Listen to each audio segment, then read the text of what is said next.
Saudara, ada berita menggembirakan. Pemerintah menyiapkan sekolah unggul Garuda untuk mencetak calon pemimpin masa depan. Bekerja sama dengan Universitas, Sekolah Garuda diharapkan bisa menjadikan Indonesia unggul di bidang sains dan teknologi. Indonesia akan menyongsong masa keemasan bonus demografi dalam 1 dekade mendatang. Lebih dari 60% penduduk Indonesia akan berusia produktif pada 2045, dan diantaranya adalah para calon pemimpin bangsa. Talenta unggul bangsa perlu terus diasah sehingga Presiden Prabowo Subianto berencana membangun sekolah unggul Garuda untuk calon pemimpin masa depan. Kita telah membangun dan akan membangun dan selesaikan sekolah unggulan untuk mengejar ketertinggalan kita di bidang sains dan teknologi. Kita bentuk sekolah unggul Garuda, rencananya 20 dan akan ada 80 sekolah unggul Garuda transformasi. Sekolah-sekolah yang sudah ada ikut dalam program ini. Dan kami 4 sekolah unggulan Garuda telah beroperasi pada tahun ajaran baru 2026 ini.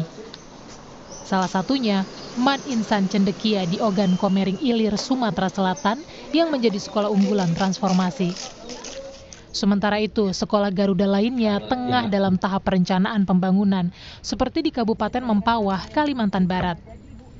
Saat meninjau lokasi pembangunan 10 September lalu, Wamen Saintek Stella Christy mengungkap riset terkait biodiversitas menggandeng perguruan tinggi jadi salah satu fokus sekolah Garuda di Mempawah.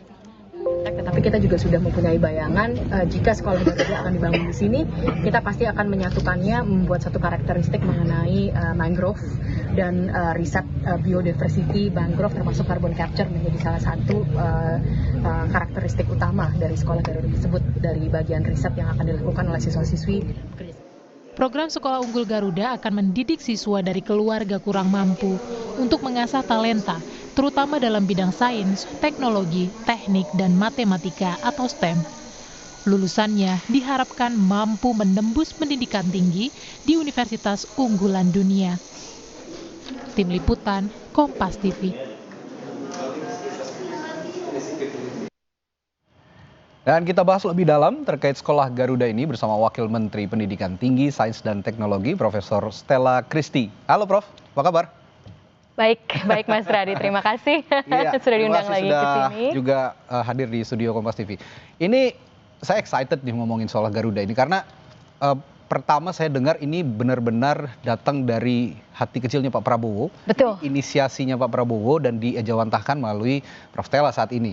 Nah kira-kira tapi yang publik juga ingin tahu, latar belakang Pak Presiden pengen banget sekolah Garuda diadakan di Indonesia itu apa sih?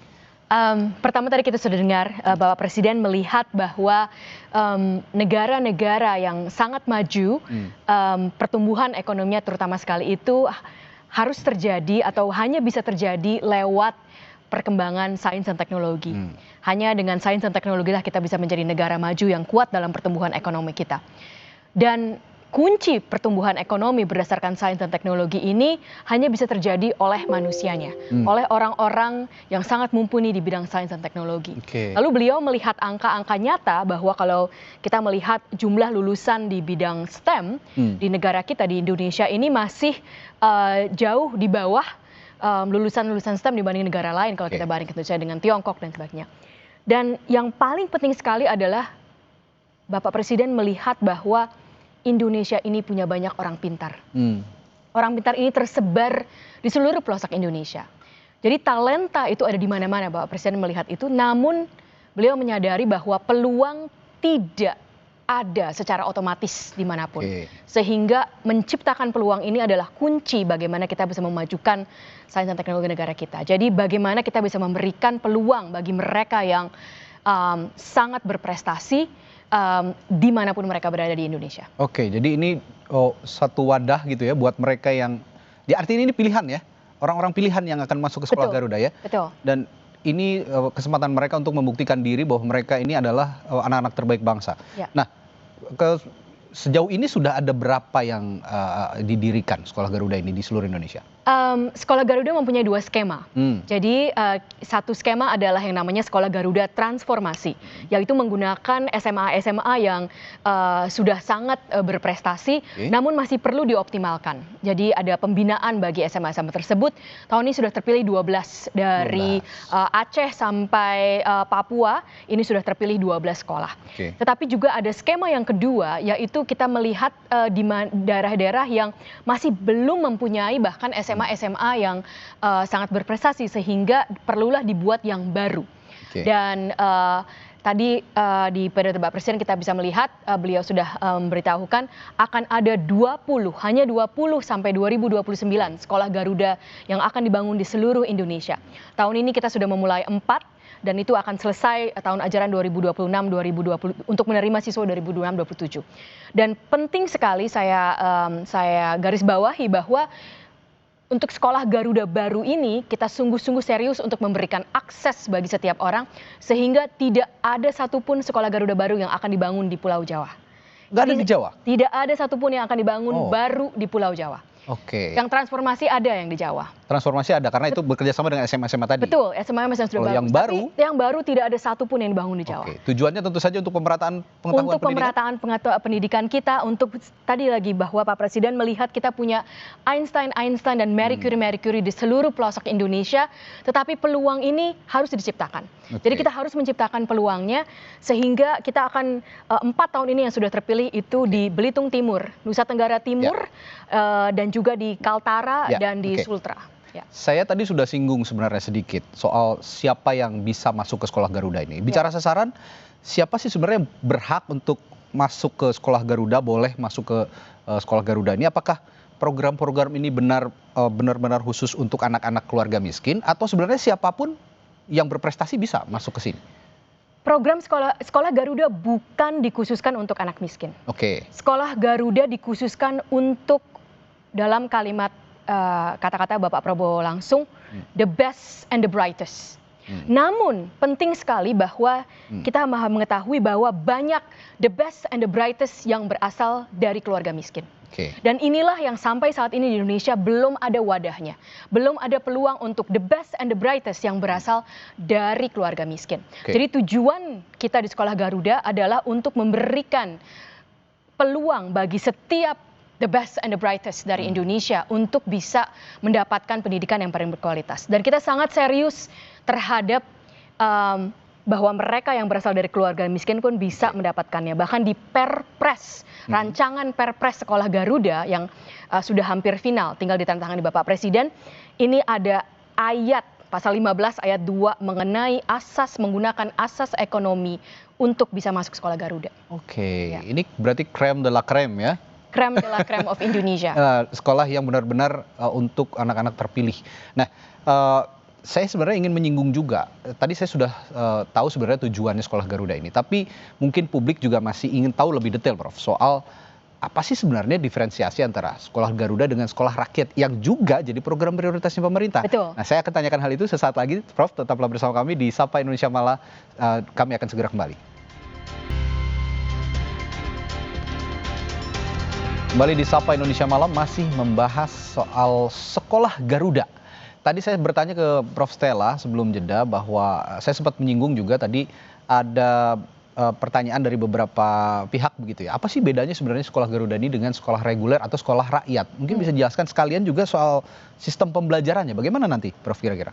Baik, sekolah rakyat, saya mulai dari sekolah rakyat dulu, ditujukan untuk bagi jutaan anak Indonesia yang masih belum bisa bersekolah karena mereka berasal dari keluarga miskin atau keluarga miskin ekstrim. Itulah yang ditujukan untuk sekolah rakyat.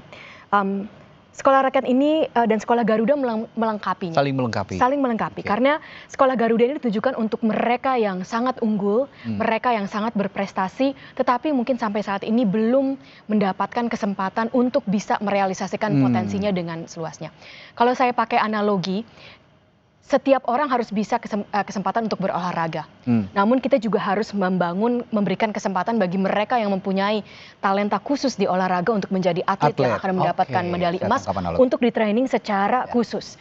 Itulah kesinambungan antara sekolah rakyat dan sekolah Garuda. Jadi bukan tidak mungkin sekolah rakyat jika punya siswa-siswa berprestasi ditarik ke sekolah Garuda begitu ya? Tentu saja. Oke. Jadi ada kesinambungannya. Persamaan tadi sekolah Garuda ini bukan sekolah elitis. Kita memberikan beasiswa bagi 80% dari siswa-siswinya Ya. dan ini diperuntukkan untuk bagi mereka yang berasal dari keluarga kaya maupun dari keluarga dari keluarga miskin tapi mereka yang berprestasi. Oke. Nah, sekarang masuk yang agak sensitif nih, Prof. Ini kalau ngomongin program prioritas, pasti kan ada harga yang harus dibayar dan ada cost yang harus dikeluarkan oleh negara. Ya, dalam prinsip akuntabilitas dan transparansi tentu saja kita akan tanyakan soal ini. Pembiayaan program ini kan cukup besar, Prof. Karena mencakup pendidikan, asrama, gizi, sampai pembinaan karakter. Nah, gimana pemerintah menjamin keberlanjutan anggarannya supaya dari tahun ke tahun yang dinamakan program prioritas ini juga ada continuity-nya. Betul. Besar kecil itu kan relatif. Jadi kalau kita lihat secara konteks anggaran pendidikan 2025 itu 20% dari APBN, berarti 724 triliun, 724,3 seingat saya. Anggaran sekolah Garuda itu hanya 0,27%, 0,27% dari anggaran pendidikan. Bukan dari APBN ya, 0,27% dari anggaran pendidikan.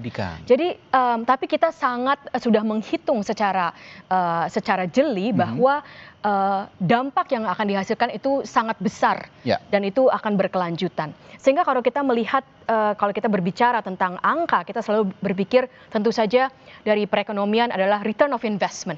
Dan kita sangat yakin bahwa return of investment untuk Garuda ini 0,27% untuk tahun ini untuk pendidikan itu akan menjadi sesuatu yang baik. Tapi ada yang kedua tadi keberlanjutan, betul sekali. Dan pertama untuk sekolah Garuda ini saya sudah diminta untuk melakukan riset oleh Bapak Presiden sejak 2024. Sehingga kita melakukan riset dengan secara detail perbandingan angka-angka, termasuk juga kita membangun ada yang namanya dana abadi. Jadi pembangunan dana abadi ini untuk memastikan bahwa sekolah Garuda ini tetap akan mempunyai keberlanjutan pembiayaan dari dana abadi yang dipupuk sejak sekarang. Jadi penggunaan yang bijaksana, yang efektif dan yang efisien sehingga kita setiap rupiah yang dipergunakan yang dari rakyat itu kembali lagi untuk rakyat kita. Jadi tidak usah khawatir selama ada Prof. Stella, keberlanjutan sekolah ini akan terus berlangsung dan selama Anda punya talenta, selama anak-anak punya prestasi, akan dijamin di sekolah Garuda ini bisa. Terima kasih nih Mas Radi, saya cuma bisa bekerja sebaik-baiknya. Oke, nah tadi Anda juga bilang Prof, bahwa sekolah Garuda ini fokus mengembangkan bakat talenta sains dan teknologi di Indonesia. Nah, untuk masuk universitas terbaik di dunia. Nah, ini di dalam konteks ini tantangan yang paling besar menurut Prof. Stella apa sih? Sekolah Garuda ini konsepnya baru. Tidak ada sebelumnya yang seperti ini. Bahkan di dunia pun jarang kalau kita berbicara tentang program besar pendidikan itu pendidikan yang sangat berkualitas tapi ditujukan untuk bahkan orang-orang yang berasal dari keluarga miskin. Satu tantangan yang paling besar tentu saja adalah meyakinkan segala instansi yang harus bekerja sama yang perlu bekerja sama dengan kita bahwa konsep ini sungguh adalah konsep yang bisa membuat perubahan yang baik untuk semua orang. Jadi itu satu tantangan yang paling besar. Terkait dengan itu tentu saja tantangan yang lainnya bagaimana kita bagaimana kita mengumpulkan bagaimana dananya, gurunya, agar sungguh-sungguh bisa terjadi sekolah yang diimpikan dan divisikan oleh Bapak Presiden. Jadi ini misi untuk mencari Prof. Stella berikutnya di masa yang akan datang supaya mengharumkan nama bangsa. Tapi begini, bicara soal pendidikan yang berkualitas, bicara juga orang-orang terpilih, siswa-siswa terpilih. Saya bertanya juga, menarik juga, banyak yang mempertanyakan juga, bagaimana dengan para tenaga pengajar, gurunya? Apakah mereka juga harus yang terpilih atau mereka sudah di-assess untuk menjadi guru di sekolah Garuda atau bagaimana? Kita tahu bahwa berdasarkan data yang kita kumpulkan dan kita risetkan itu guru adalah kunci utama bahwa suatu sekolah menjadi sekolah yang berprestasi dan berhasil. Oleh karena itu untuk gurunya ini tentu saja akan kita dibuat formasi baru. Tetapi yang penting sekali dari sekarang pun untuk penyusunan konsep Garuda, termasuk anggaran, termasuk pendanaan, termasuk fasilitas, itu kita sangat mementingkan gurunya. Gaji guru sangat kita perjuangkan agar bisa yang setinggi-tingginya yang bisa kita dapatkan berdasarkan peraturan-peraturan yang ada. Saya juga memberikan contoh langsung. Hari ini saya selesai rapat meeting hampir 4 jam total dengan arsitek di tim arsitektur di 2 daerah, di Kaltara dan di Sultra. Lalu masukan saya yang paling penting untuk asrama siswa-siswinya udah cukup bagus. Tetapi untuk rumah gurunya saya minta ubah, besarkan luasannya dan percantik semua untuk gurunya. Karena untuk gurunya kita ingin yang terbaik. Nah, guru-guru ini diambil dari daerah-daerah setempat atau bisa juga across the country, misalnya dipilih dari Jakarta ataupun ada yang dari Bandung, dari mana? Dari sama seperti siswa-siswinya, guru-gurunya akan dipilih dari seluruh Indonesia. Tapi sama juga seperti siswa-siswinya, kita menginginkan agar ada representatif dari daerah tersebut. Jadi nanti akan ada sekolah Garuda di Belitung Timur. Kita mengharapkan siswa-siswi dari Belitung Timur dari Belitung, Bangka Belitung akan terrepresentasikan, tetapi dari seluruh Indonesia juga akan bersekolah di situ. Lalu sama juga dengan gurunya. Jadi kita akan pilih guru yang bagus. Ada data yang menyenangkan juga, yang sangat menyenangkan bahwa guru ini sebenarnya dengan pelatihan yang tepat, mereka pun yang fresh graduate bisa menjadi guru yang sangat mumpuni. Dan ini saya sangat percaya kita bisa mendapatkan itu di Indonesia. Jadi sekali lagi kabar baiknya bukan hanya para siswa, para guru juga. Betul, para guru juga ini merupakan kesempatan emas untuk bisa memberikan yang terbaik buat anak-anak calon generasi emas Indonesia di masa yang akan datang. Nah, Prof, kalau bicara tadi sistem pembelajaran saya sudah tanyakan, sekarang juga soal tadi Prof menyinggung soal asrama ya. Ini berarti kesiapan soal sekolah Garuda ini sampai benar-benar beroperasi itu targetnya sampai tahun berapa? Untuk yang kita bilang batch pertama, gelombang pertama ini akan selesai di tahun di 2026 bulan Juni. Jadi untuk 4 sekolah Garuda baru untuk penerimaan tahun ajaran baru 2026-2027. Satu yang sangat perlu kita garis bawahi agar publik mengetahui bagaimana sebenarnya spending untuk ini adalah sekolah Garuda ini untuk membentuk inkubator sebagai inkubator dari pemimpin bangsa. Dan kalau kita berbicara mengenai pemimpin bangsa, satu yang sangat penting adalah pemimpin bangsa kita haruslah mereka yang mempunyai wawasan global, tetapi penting sekali mempunyai kepekaan lokal terhadap keragaman dari berbagai macamnya Indonesia, beragamnya Indonesia. Itulah kenapa sekolah Garuda ini berasrama. Jadi asrama bukan hanya sekedar kita perlu memberikan asrama. Itulah justru suatu ciri khas dari sekolah Garuda ini. Kita ingin mendatangkan siswa-siswi dari berbagai latar belakang ekonomi dan daerah untuk hidup bersama agar mereka tahu apa sebenarnya yang ditakuti, dirasakan oleh mereka yang berasal dari Aceh, merasakan apa yang dari Papua. Itu yang perlu kita. Dan lebih bonding sepertinya kalau sistemnya seperti itu ya. Dan ada satu juga kita bangun sekolah Garuda ini sebisa mungkin tidak di kota besar. Kenapa? Karena ada pilar yang ada 3 pilar Garuda. Pertama penyeimbang akses, kedua inkubator pemimpin bangsa, yang ketiga prestasi akademik dan pengabdian kepada masyarakat. Pengabdian masyarakat ini kadang kalau kita cuma buat seperti pilar itu tidak akan terjadi. Tapi jadi kita pikirkan bahwa sekolahnya itu harus di tempat yang kecil, sehingga siswa-siswinya bisa langsung berkontribusi dan belajar dari masyarakat sekitarnya. Kalau di kota besar kan pasti masing-masing. Ya. Ini dia yang lebih individualis. Betul, lebih individualis. Tapi kalau di kota kecil atau bahkan di dekat pedesaan, ini ada. Jadi kita serius memilih lokasi. Besok saya ke Lok Sumawe untuk melihat lokasi langsung di sekolah Garuda. Apakah ini tepat untuk membangun kejiwaan kepekaan lokal? Karena mereka semua akan menjadi pemimpin bangsa. Kita ingin pemimpin bangsa kita lahir dari seluruh lapisan Indonesia. Inilah salah satu yang mungkin membedakan sekolah Garuda. Nah, kalau untuk scouting, mereka-mereka yang siswa-siswa terpilih yang akan bersekolah di Sekolah Garuda, Ya. ini sudah mulai dilakukan sekarang, scouting mereka-mereka yang berprestasi ini? Belum, Belum. karena kita mengikuti tahun ajaran, Oke. jadi biasanya kan pertama kita harus formasi gurunya dulu yang dibentuk. Pertama sekarang sedang intensif untuk tentu saja membangun sarana prasarana, jadi membangun gedung sekolahnya. Infrastrukturnya dulu ya? Infrastrukturnya, jadi tadi saya cerita, saya juragan tanah, hukum tanah. Jadi harus paham semua ya? Harus paham semua? Akuntan, penghitung budget. Oke. Lalu juga, jadi saya bolak-balik ke daerah langsung melihat lokasinya. Tetapi mulai nanti Januari 2026 kita sudah memulai proses itu. Bersamaan dengan tentu saja proses penyaringan PPDB. Ya. Oke.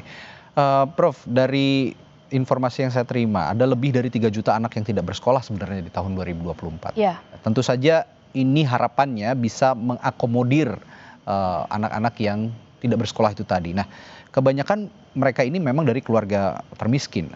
Nah, kalau begitu gimana Sekolah Garuda juga bisa memastikan bahwa ini kan katanya tadi paralel dengan sekolah rakyat ya? Betul. Bisa memastikan bahwa orang-orang yang tidak bisa bersekolah ini juga punya kesempatan di Sekolah Garuda.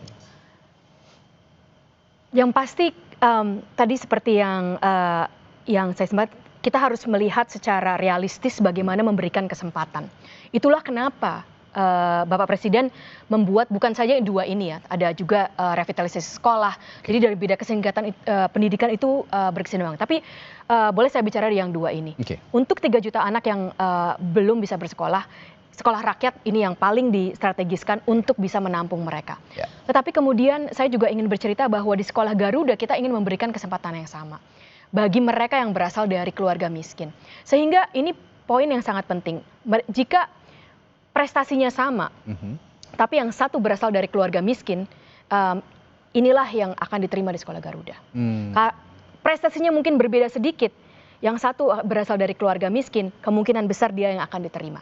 Karena kalau mereka dengan segala tantangannya, tetap bisa berprestasi pada poin tertentu, itu berarti mereka mempunyai potensi yang sangat besar. Sehingga kita menghargai dan mengetahui bahwa inilah mereka yang harus masuk Sekolah Garuda. Dan bahkan dari penerimaan pun kita sudah pikirkan. Misalnya tes untuk penerimaan Sekolah Garuda, kita hanya 3 subjek. Matematika, karena bahasa Indonesia dan bahasa Inggris.